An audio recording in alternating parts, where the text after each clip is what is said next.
Le gouvernement congolais, plus que jamais préoccupé par la volonté et l'engagement à diversifier l'économie.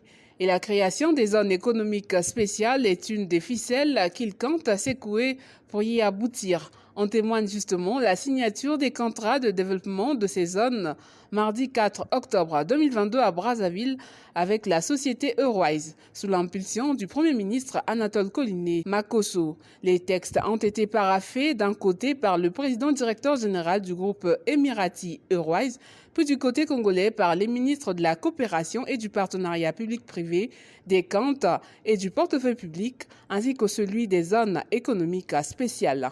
Le groupe Eurowise aujourd'hui est un leader en matière de développement de zones économiques spéciales puisque les signatures que nous venons de matérialiser aujourd'hui ne sont pas les premières pour ce groupe. Vous regardez, ils sont installés au Gabon, au Togo, au Bénin, en Côte d'Ivoire et même assez près de nous en République démocratique du Congo.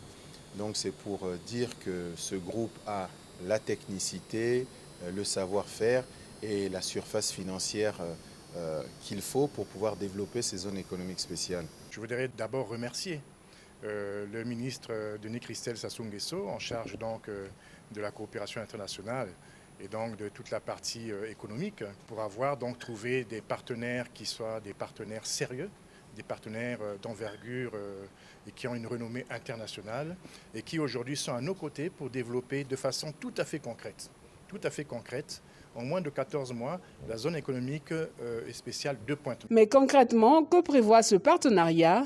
Gagan Gupta, président directeur général de la société Eurowise. C'est un partenariat 70-30, comme ça même l'État congolais actionnaire d'État.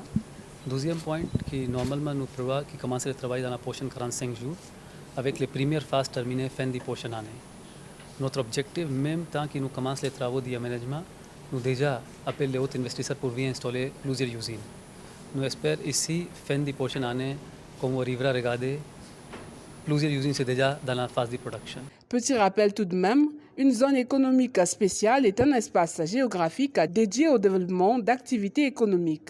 Le Congo en dispose 4, celle de Brazzaville, Pointe-Noire, d'Oyo-Lombo ainsi que celle de Ouesso.